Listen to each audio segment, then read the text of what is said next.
அன்புள்ள நண்பர்களுக்கு வணக்கம். நான் உங்கள் சோழநாட்டான். எல்லாருக்கும் இனிய அடிமை நாட்டின் சுதந்திர தின வாழ்த்துக்கள். 80வது சுதந்திர தினம். அடிமை நாட்டோட 80வது சுதந்திர தினம். ஏன்டா இப்படி சொல்கிறேன்னு கேட்குறீங்களா? முதல்ல வெள்ளைக்காரனுக்கு அடிமைப்பட்டிருந்தோம், இப்போ வந்து கொள்ளைக்காரனுக்கு அடிமைப்பட்டிருக்கோம். அவ்வளோதான் விஷயம்.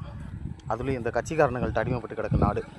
இந்த கட்சியெல்லாம் தூக்கி எறிஞ்சிட்டு என்றைக்கு மக்கள் தங்களாகவே ஒன்று சேர்றாங்களோ அன்றைக்கி தான் ஒரு நல்ல ஜனநாயகம் உருவாகும். கட்சிகள் உருவாக்குவது ஜனநாயகத்தை அல்ல, அவர்களும் கிட்டத்தட்ட ஒரு மன்னராட்சி தான் உருவாக்குறாங்க. ஆனால் நேற்று நைட்டு எனக்கு ரொம்ப சந்தோஷமாக இருந்துச்சு. என்னென்னு கேட்டிங்கன்னா, ஒரு வீர பெண்மணியை நான் பார்த்தேன். கரூரில் வந்து ஒரு 4வது படிக்கிற பொண்ணை வந்து ஒரு குழந்தைய வந்து ஒருத்தன் அப்யூஸ் பண்ணியிருக்கான். அவனை வந்து அவங்க பாட்டி ஓட அருவாள் எடுத்து வெட்டியிருக்கிறாங்க. இந்த காவல்துறையிலேருந்து வந்து வேகமாக காப்பாற்றிருக்கீங்க. இந்த காவல்துறையில் இருக்கிறவங்கள பார்த்து நான் ஒரு விஷயம் கேட்குறேன்.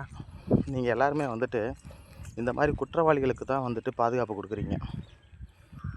அதே பாதிக்கப்படுற நபர்களுக்கு ஏதாவது ஒன்றுனா நீங்கள் வரவே மாட்டேன்றீங்க. எங்கே பார்த்தாலும் வந்து குற்றவாளிகளுக்கு தான்டா நீங்கள் பாதுகாப்பு கொடுக்குறீங்க. உங்களுக்கெல்லாம் வெக்கமாக இருந்துச்சுனாக்க தயவு செஞ்சு போயிடுங்க, வேலையை விட்டு போயிடுங்க. ஏன்னா காவல்துறையில் எந்த மாதிரி மக்கள் நீங்கள் ஆக்கிரமிச்சிருக்கீங்கன்றது வந்து இன்னும் அந்த மக்களுக்கு புரியலை. அது புரியும் போது நீங்களாகவே ஓடிடணும். இல்லை அப்படின்னு சொன்னால் இந்த மக்கள் உங்களை ஓட விரட்டுவாங்க. சரிங்களா? அதனால் உண்மையிலேயே இந்த சுதந்திர தினத்துக்கு நான் பெருமையாக சொல்கிறேன்.